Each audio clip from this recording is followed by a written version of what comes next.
Sound off for Chesterfield. Chesterfield, first with premium quality and best for you. Chesterfield brings you Dragnet.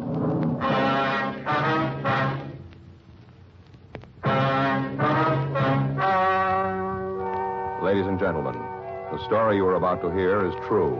The names have been changed to protect the innocent.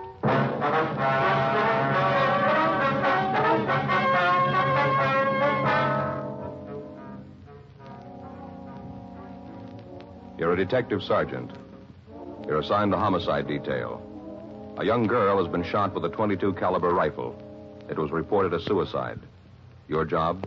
Investigate.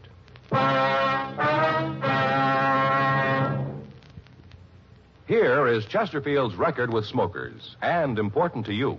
No adverse effects to the nose, throat, and sinuses from smoking Chesterfield.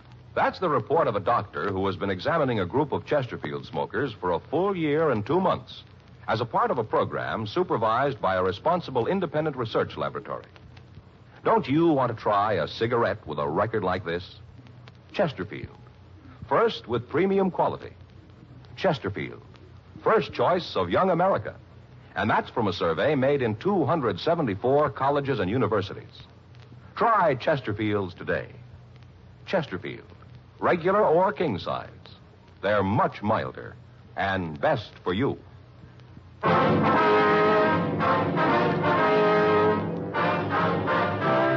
Dragnet, the documented drama of an actual crime. For the next 30 minutes, in cooperation with the Los Angeles Police Department, you will travel step by step on the side of the law through an actual case transcribed from official police files. From beginning to end, from crime to punishment, Dragnet is the story of your police force in action. It was Monday, June 8th. It was warm in Los Angeles. We were working the day watch on a homicide detail. My partner's Frank Smith. The boss is Captain Warman. My name's Friday. I was on my way into the office, and it was 8:03 a.m. when I checked into room 42. Homicide. Joe? Yeah. Back here in the skipper's office. Ray Geesey wants to talk to All you. right. Morning, Joe. Hi, Ray. What do you got? Suicide. Anything on it? Here's the report. Team from the business office went out last night. Get on it right away, will you? Right. Let's go. Huh? Yeah. Want to check this stuff before we get started? Might as well give us an idea what we got to do. What's the report say there you got? Let's see. According to this, business office got a call at 2:30 this morning. Landlady out in the Westlake Park District called in and said that this young girl had committed suicide. They get an ID on her? No, they got her listed as Jane Doe, number 17. There's description here. Better check it with missing persons, huh? Uh-huh. How'd the landlady happen to find the body? Well, according to the report, she heard the water running in the apartment, finally went up to see what it was. She knocked on the door, nobody answered. She opened it and went in, found the body. Well, the girl didn't live in the apartment then. No, place is rented to a Ross Mitchell. Anything on him? No, says he wasn't home. He was checked through R&I, no make on him. How about prints on the victim? No go. Checked him out. Nothing on her here. We could send him on to Washington. Yeah. And they found a suicide note. There's a copy of it here. What's it say? Ross, I've tried to make you understand.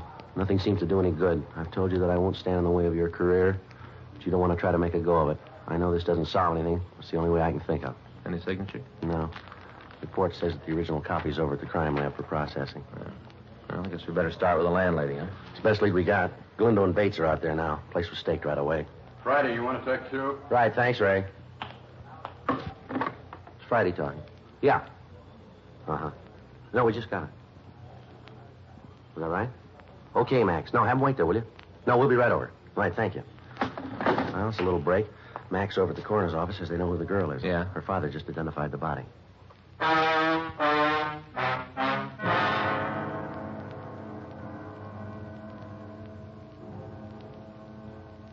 8:14 a.m. We left the city hall and we went over to the Hall of Justice. We met the victim's father, a Mr. Robert Andrews Paul. He told us that there could be no mistake. The body was that of his daughter, Gloria Z. Paul. The attendant had given him some smelling salts, and after introducing us, he'd left to close off the viewing room. I don't understand why she'd do it. None of it makes sense. Well, when did you see your daughter last, Mr. Paul? Saturday afternoon. That was the last time. I never saw her again. She was gone Saturday night and all day yesterday, is that it? Yeah. You hear from her at all? No. Weren't you worried about her at all? No, sometimes she doesn't come home, stays with a girlfriend, but when I didn't hear from her last night, I got worried, started calling around. She'd say where she was going when she left? Told me she was going over to see Peggy. Said the two of them were going to a show and that she'd be home for dinner short. Well, who is this Peggy? Peggy Rockwell, a friend of Gloria's. Uh-huh. Have you talked to her? What? I say, have you talked to this Peggy since your daughter disappeared? Yes, I called her last night. I talked to her then. I was most out of my mind. I didn't know what to do. I talked to her last night. She didn't know.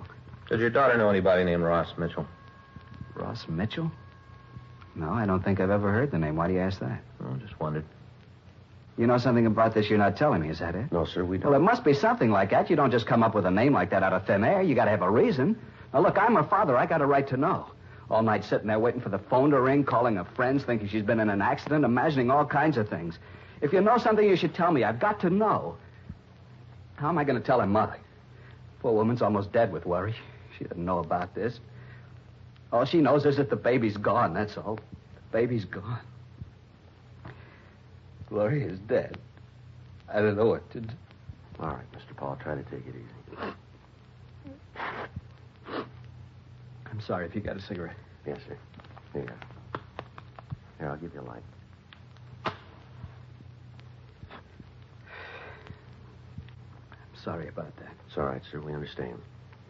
Now, do you think you can give us an address where we can talk to this Peggy Rockwell? Yeah, she works at a restaurant over on 7th. I've got her home address, too, if you want it. Yes, sir. We hope you'll understand this, Mr. Paul. We don't mean any offense here. What's that? Did your daughter have any steady boyfriends that you know about? No, I don't think so. No one that she went with steady. No one man she liked more than the others? I think there was. I don't know who. Her mother asked her about it a couple of times, wanted to know who the fellow was, but Gloria'd never say. Just said that it wasn't serious, it didn't matter. How'd you seem to get along with this man, would you know? All right, I guess. I told you I never saw him. I didn't know who he was. But whenever Gloria had a date with him, she acted like it was something special. Did your daughter have a job? Not regular. She used to model once in a while, and then maybe she'd pick up a day's work in pictures, not much. Mm-hmm. Can you think of any reason why she'd want to take her own life? No. She seemed pretty happy, never gave any indication there was anything wrong. Has she been ill lately under a doctor's care?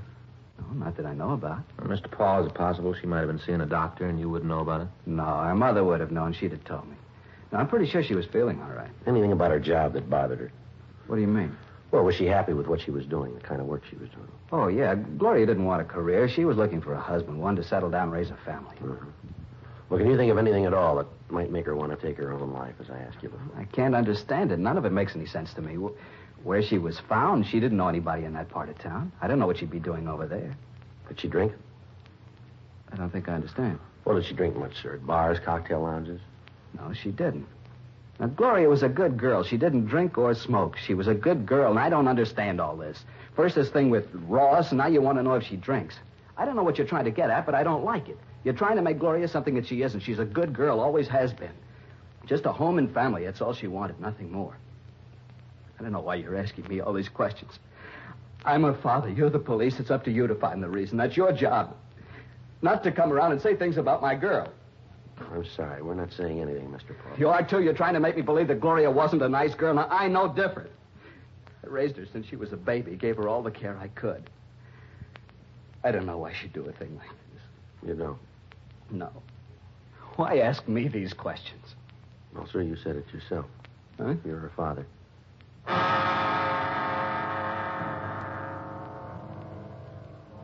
We continued to talk to the father of the victim. From him, we got a list of the girl's friends, the address, and the names of the people that she worked for. While we were talking to him, he was unable to give us any idea as to why his daughter, Gloria Paul, might want to take her own life. He insisted that he didn't know anybody or any one of his daughter's acquaintances named Ross Mitchell. A telephone call was put through to his wife, but she was unable to tell us who the man was. 8:20 a.m., Mr. Paul recovered from the initial shock, and he went home. 8:39 a.m., we drove over to the rooming house where Gloria Paul had been found. On the way, we stopped to call the crime lab to see if they'd been able to come up with anything in the dead girl's effects to help us. Lieutenant Lee Jones at the lab told us that they hadn't finished their investigation yet. 8:50 a.m., we arrived at the house and talked with the landlady, Thelma Keene. It's terrible. Poor little thing. You haven't seen Ross Mitchell yet, is that? No, he hasn't come in. I told the officers last night that I didn't expect him until noon today. Have you seen the girl before? Once in a while, she'd come in with Ross, wait for him, and then they'd go right out. Did you see her last night, son? I told the officers that were here last night that I didn't. Didn't you talk to them at all? Well, yes, ma'am. We have the report they filed, Mrs. Keene, but we'd like to get some additional facts from you. It seems like a waste of time, but I suppose you have to. Yes, ma'am. Do you have any idea when she might have come in? No, not the slightest. And when was the last time you saw Mitchell? Saturday around noon, he came in and told me that he'd be out of town over the weekend. Said for me to keep an eye on the place. Yes, ma'am. Did he tell you where he was going? He said he was going to visit an assistant director friend of his over in La Cañada. Did you say what the friend's name was? No, they're working on a picture together. Ross just met him the other day. Asked him out for the weekend. Ross was very good at making friends. Mm-hmm. Do you know where he's working? No, Ross just said it was a sea adventure. Doing it in full color. 3D, too. I guess it's going to be quite a spectacle. They didn't have all the gimmicks in my day. Ma'am? Didn't have 3D or the other things. In my day, we acted. We knew how to act. From the heart. These youngsters are good flat. Can make a star out of anybody. Oh, things have changed. And here, this one. That's me with the pith helmet. This was made over on Catalina Island. We were shooting a jungle picture. We acted.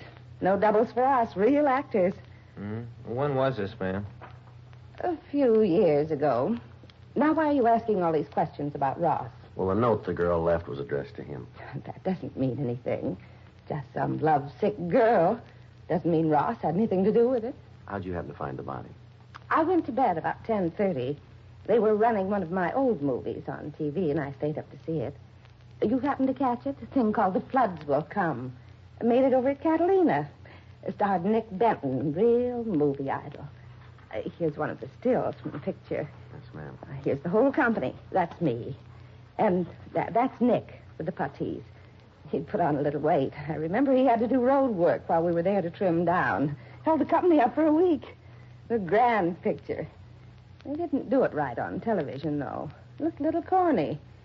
I guess the way they ran it through the machines. You know, we all looked pasty. Even Nick. Yes, ma'am. Would you go on, please? Well, after I saw the rest of the picture, I went up to the kitchen, got a bowl of shredded wheat to eat in bed, came back to the bedroom, and I heard this noise. What noise was that, ma'am? Like somebody was running water in one of the taps. Went on and on. Pretty soon it started to bother me. I couldn't understand it. Finally, I went up to see who it was. Noise came from Ross's apartment. Mm-hmm. I knocked, but there wasn't any answer, so I unlocked the door and went in. I thought something was wrong. And that's when I saw her. I see. She was lying on bed. Right away, I called the police. Before you went up, did you hear any other noises? Any sound of a struggle, anything like that, maybe? No, just the water running. Well, how about the shot, ma'am? You hear that? No, I didn't. A lot of shooting in the picture I was watching. Did you touch anything in the room? No, I turned the lights, but that's all. The room was dark when I went in. Just turned on the lights, and then I called you. According to our report, there wasn't any purse found with the body. Did you see one when you went in, maybe? I didn't. But if I had, you'd gotten it. What are you trying to say? That I stole her purse? Is that what you're trying No, to say? No, ma'am, that's not what we're trying to say. Better not. I've got a reputation in this town. I know a lot of big people. I'm not going to have you come in here and call me a thief. Well, we didn't mean to offend you, ma'am. Mm-hmm. Who has a key to Mitchell's place besides him, ma'am? No one. He's got the only one. I don't like a lot of keys to the rooms out. I tell all the tenants that. Have you got any idea how the girl might have gotten into the room? No. Do you know who the gun belonged to? Yes, it was Ross's. You pretty sure about that, are you? Yes, I saw it when he moved in. Commented on it then. He said that he'd had it since he was a kid. Kept it out of sentiment. Mm-hmm. What's this all about, anyway? You seem to think that there's something wrong. Is that it? No, ma'am. It's just that in things like this, we have to make a complete investigation. You can understand. Oh, well, I want to do all I can to help you, but I do have an appointment. If there's nothing more you want, I'd like to be going. That's all right, Miss Keene. If we want to talk to you, we'll be able to reach you here? Yes, right here. We'll give you a call to tell you about the inquest. Am I going to have to be there? Yes, ma'am. You and Mitchell. Why him? Well, it was his apartment, ma'am. But he didn't have anything to do with Well, it. maybe so, ma'am, but he'll still have to be there. It's not fair. A thing like this can ruin him. By the time the papers get through with it, he'll be finished. It can ruin his career. He doesn't know anything about it. He won't be able to tell you anything. Well, you're wrong there, ma'am. Huh? He's got a lot to explain.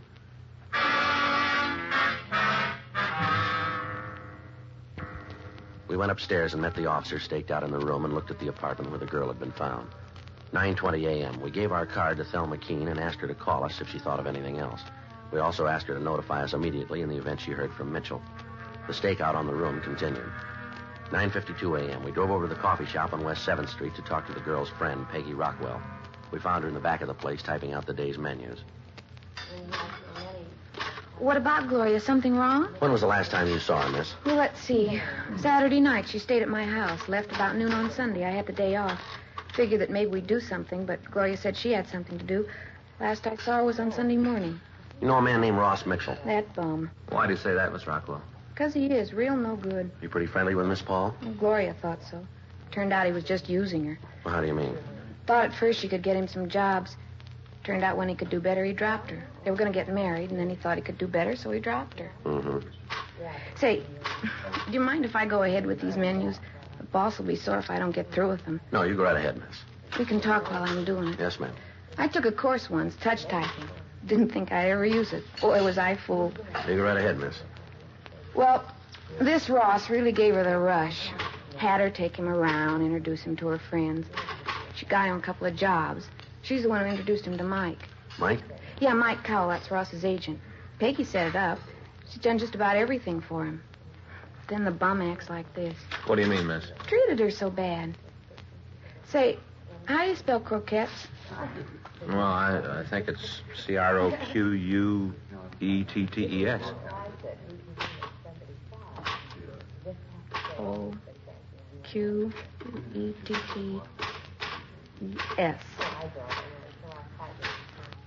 Turkey. They had roast turkey last night. I don't understand how people can eat them, but we sure sell a lot of them. Did Miss Paul say she was going to see Ross over the weekend? Yeah. She said she had an appointment with him Sunday. Said she'd called him and set it up. You know what time? No, just said she wasn't going on like this. Had to be straightened out. Mm-hmm. I don't blame her. She's told her friends they were going to get married, and at the last minute, Ross would back out. Her family know about Ross? No. Father didn't mind her doing a little work in show business, but he didn't want her to marry anyone in it. She thought that if they just got married, then the family'd understand. Joe. Yeah. I'll call the crime lab, see if they've finished. Yeah, fine, thanks. How'd Miss Paul and Mitchell seem to get along, man? What do you mean? Well, did they have any arguments or disagreements, would you know? Not often. Most of the trouble they had was about getting married. Ross kept saying that it wouldn't do him any good to be married now. He thought that it might hurt his career. That's all he thought about. Were you ever present at any of these arguments? Once. We'd gone out on a double date, went to a place down at the beach, had dinner, and then stopped on the way back for a couple of drinks. Uh-huh. Ross got pretty drunk, got into a big thing about his career. Yeah.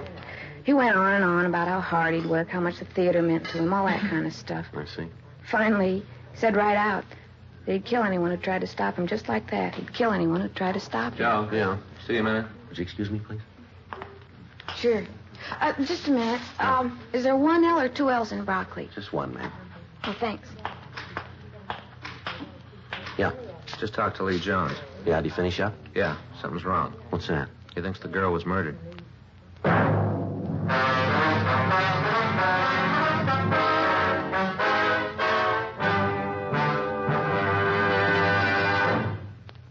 You are listening to Dragnet, the authentic story of your police force in action. Years ahead of them all. Chesterfield is years ahead of all cigarettes. Chesterfield quality is highest. Here's the proof. Recent chemical analyses give an index of good quality for the country's 6 leading cigarette brands. The index of good quality table, which is a ratio of high sugar to low nicotine, shows Chesterfield quality highest. Chesterfield quality highest. 15% higher than its nearest competitor. Chesterfield quality highest. 31% higher than the average of the 5 other leading brands. Don't you want to try a cigarette with a record like this? Chesterfield.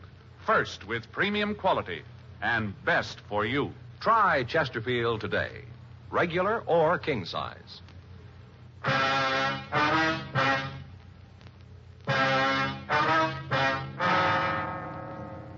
10:37 a.m. We drove to the crime lab and talked with Sergeant J. Allen. He told us that when they checked for powder burns on the body, they hadn't found any. They measured the reach of the dead girl and found that it would have been almost impossible for her to have pulled the trigger on the rifle, leaving the fingerprints they found on the gun. Blotter test failed to show any traces of nitrate powder on her hands. They checked the handwriting on the suicide note found in the room against samples of Gloria Paul's writing and found that they didn't match. From their findings, they said that it was their opinion that the girl had not killed herself, that she'd been murdered. We went back to the city hall and got out a local and an APB on Ross Mitchell. We called the landlady of his rooming house. She hadn't heard from him. 12:30 p.m. We went back to the rooming house and relieved the stakeout. We asked the landlady not to say anything to Mitchell about our being there. 12:45 p.m. Still no sign of the suspect. 1 o'clock. 1:30.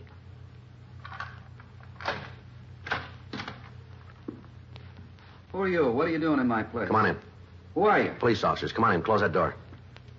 Put that suitcase down. What's this all about, anyway? What have you guys been doing here? The place is You all Ross torn up. Mitchell?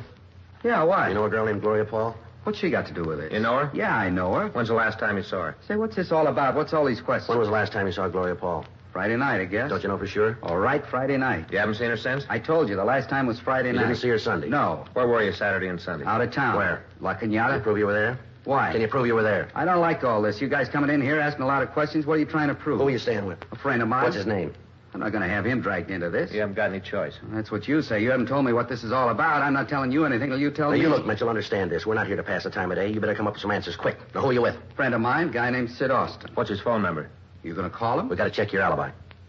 Oh, what's his number? Won't do any good to call him. Thought you said you were there. I was. Then we got to call him. Well, he won't be able to tell you anything. He wasn't there. He just let me use his place. There wasn't anybody there. Who's got a key to this place besides you? You mean here? That's right. Nobody. You got the only key, huh? That's right. The landlady's got one, just the two of them. You got any idea how somebody else could get in here? No, why? How well do you know Gloria Paul? What's she got to do with it? How well do you know her? We used to go together. Anything serious between you?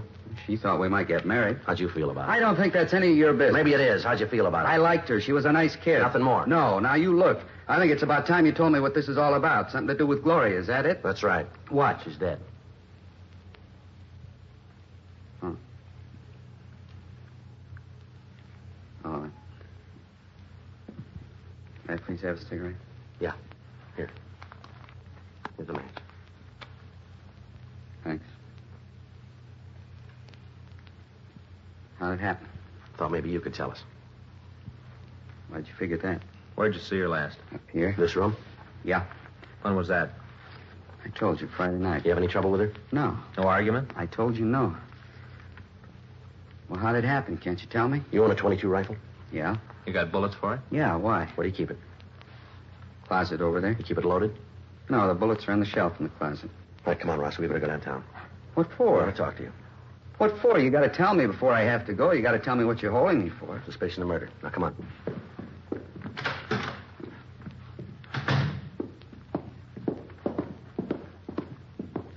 Where are you taking him? Downtown. Why? We want to talk to him. You didn't have anything to do with it, did you, Ross? I don't even know what this is all about. All I know is that Gloria's dead. She killed herself in your room.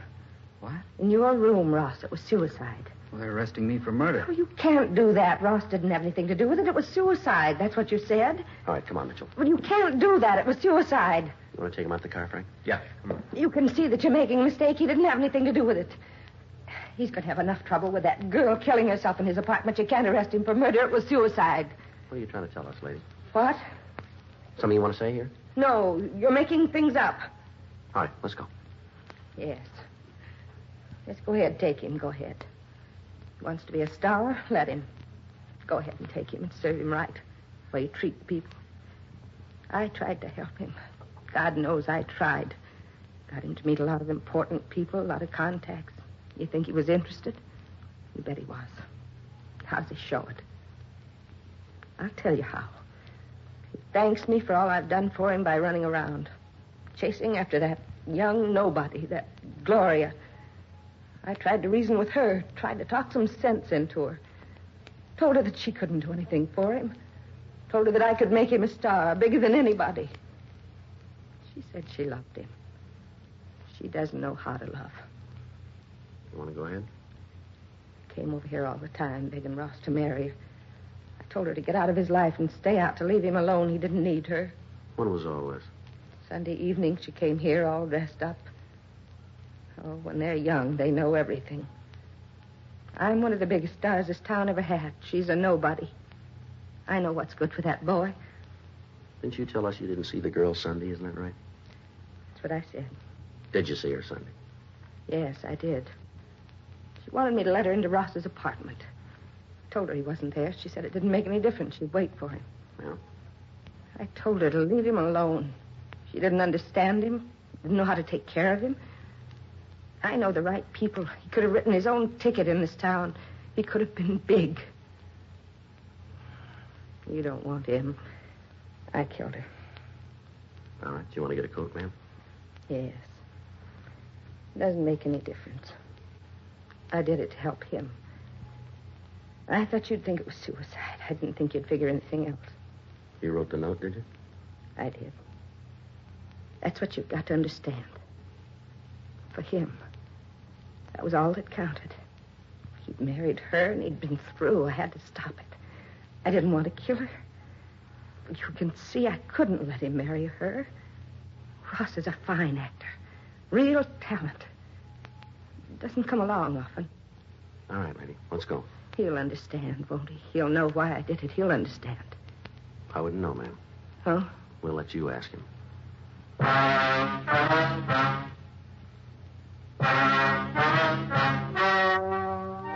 The story you have just heard is true.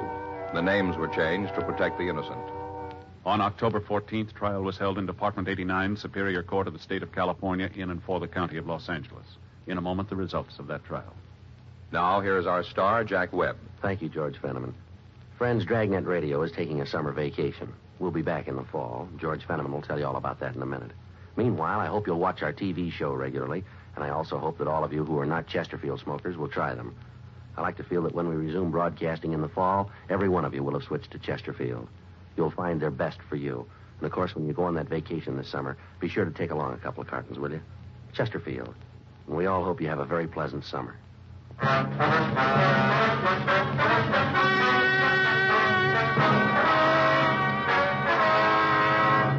Thelma Alice Keene was tried and convicted of murder in the first degree. She was sentenced to life imprisonment in the California Institute for Women, Corona, California.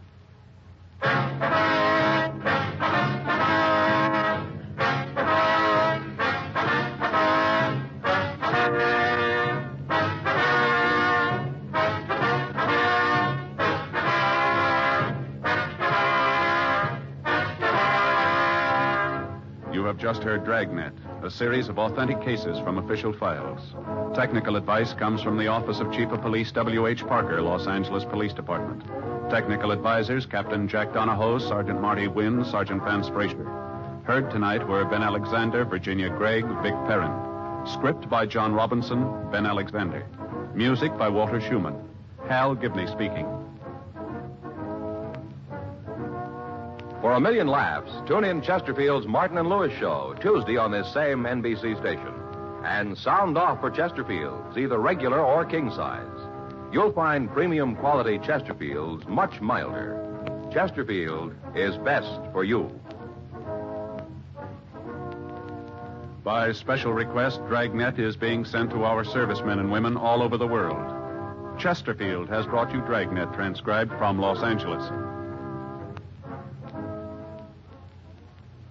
Tonight, ladies and gentlemen, Dragnet leaves radio for the rest of the summer. We'll be back early in September. Watch then for our return. Check the radio listings of your newspaper for the day and time. Please note, however, that if Dragnet is seen on television in your community, it will continue throughout the summer. Have you tried new cork-tipped Fatima? It's the smooth smoke.